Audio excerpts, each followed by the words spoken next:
What's up, guys? It's Coaster Zed, and today I'm going to be counting down my top 10 personal favorite coasters at Hersheypark. Sorry I haven't posted in a while, but I just felt like taking a break for it. But now I'm going to be putting out some content once in a while now, so we'll just see how often I can put it out. But so today I'm going to be redoing my top 10 coasters at Hersheypark. I have a video already out, I believe, that has that, but I've changed my order up because I was able to visit this park in August of this year, and I was able to ride all the coasters again with the exception of Wild Mouse because it was closed for most of that day. But anyway, that one's I've already ridden multiple times, so it didn't really matter, but I'm just changing around my order a little bit, so I wanted to put an updated version out to give my full thoughts on this park. Alright, so let's get started with the countdown. And starting out with a few coasters that just missed the top 10, and number 13 is Coco Cruiser. And I'm just putting this here because it's a kiddie coaster. It's not a bad kiddie coaster though. I didn't find it to be rough or too bad like other kid coasters. It's just naturally last place because it's a kiddie coaster. 12 is Trailblazer. It's just kind of a not super intense family coaster. I mean, it's just really short and it's fine, and it accomplishes what it's supposed to do, but it's just really short and not super great. And then at number 11 is Wild Mouse, and this is one of my favorite Wild Mouse coasters. I'm not the biggest fan of the Wild Mouse variety, but I like this one kind of for it being a Wild Mouse. So let's get into the top 10 now. Number 10 is Wildcat, and this was the first GCI to ever be created, and I was not a big fan of this ride. I rode it for the first time a couple years ago and I was kind of underwhelmed, and then I rode it again and I had basically the same reaction. It's just rough and I don't think the layout's really good. It just beats you up. My back got sore after this and my friend got a headache and it just wasn't really good. It does make seal noises on the brake run, which is kind of interesting, and that was what we all agreed on was the best part. But it's rough, the layout's not real good, and I'd really like to see this thing RMC'd. It would be such a great fit for Hersheypark.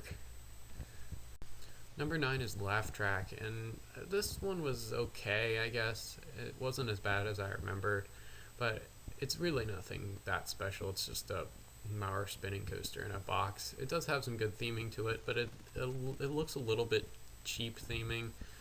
But I don't hate this ride. It's not really worth the wait. It is fun though, and the drop is pretty fun, and it's a good family coaster.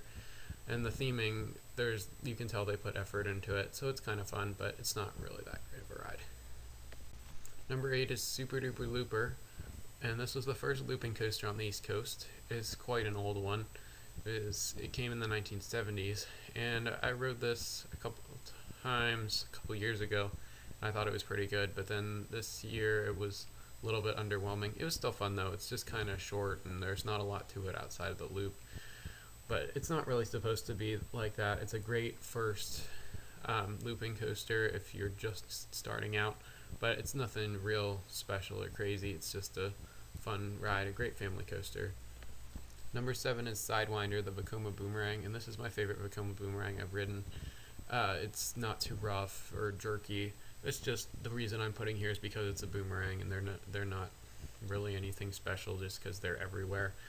It's not a bad ride though. The inversions are fun. It's a tiny bit rough, but not bad at all. It's much smoother than Zoomerang or Tidal Wave, which are the two other ones I've ridden. And there's just not much to say about it. It's just because it's a boomerang, but it's a decent ride.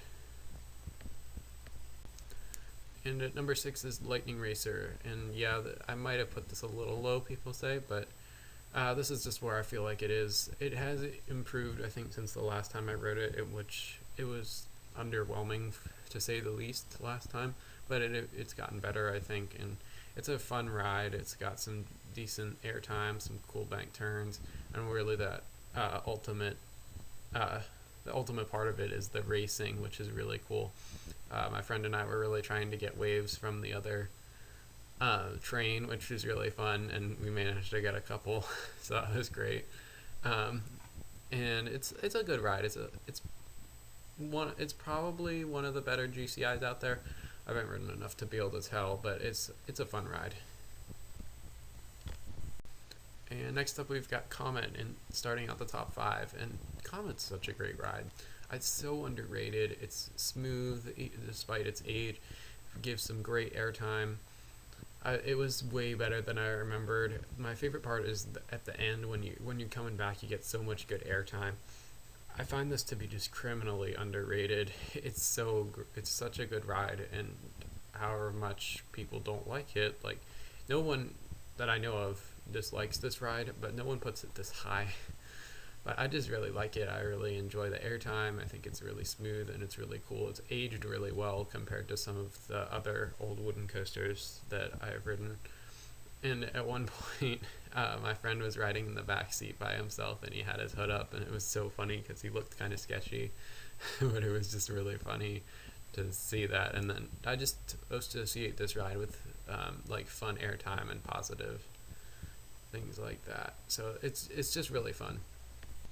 Number 4 is Sky Rush, and yeah, I'm probably going to get ripped a bit in the comments for this, but if anyone's actually ridden this thing, they know how bad the restraints are, and I don't know how someone could ignore how bad the restraints are.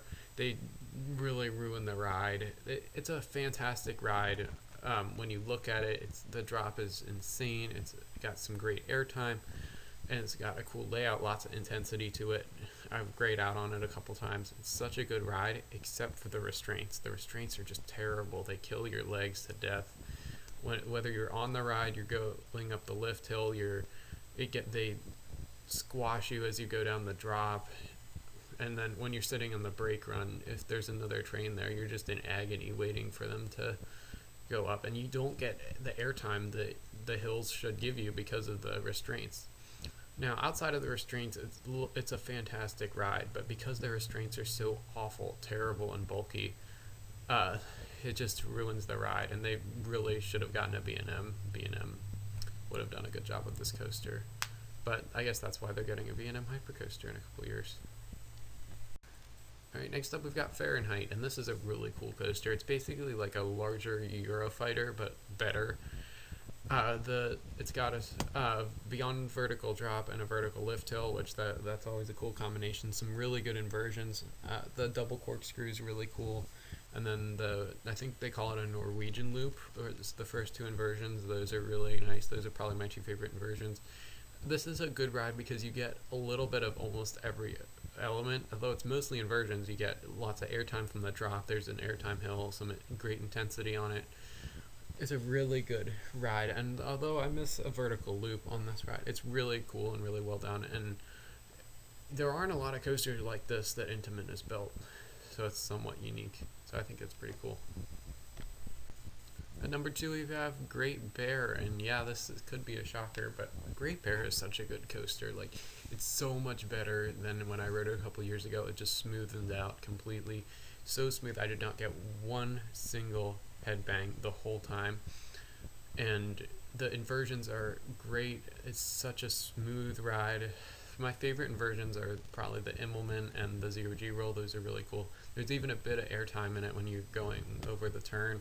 My one complaint about it is it's too short, but I mean, they couldn't really fit it in that well, but for the amount of track it has, it's a really good ride.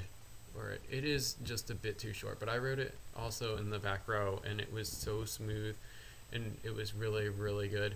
So this is a great coaster, and I think B&M did a really good job on this. My only complaint is that it's too short, but the rest of the ride makes up for it. And at number 1 we've got Storm Runner, and this is one of my favorite coasters that I've ridden. It's currently my number 3 coaster, and this one's just so much fun. The launch is incredible. The top hat is so much fun, and then the inversions are all really well done. I like the Heartline roll into the Flying Snake dive. That is just super great, and the drop is just amazing. It's intense, it's got airtime, it's smooth, the launch is great. My one complaint, like Great Bear, is that it's too short, but this ride isn't meant to be long. It's meant to pack an adrenaline punch, and it certainly does that. So it's even got a near miss element with the monorail, which is really cool. So you've got pretty much everything on this ride: intensity, airtime, inversions, a great flat out amazing launch. It's my favorite launch of any coaster that I've been on, and it's just one incredible ride, and that's why it's my favorite coaster at Hersheypark. Alright, well, thanks for watching the video. Hope you enjoyed it. Make sure to post your top 10 coasters at Hersheypark down in the comments below. And I will see you in the next video.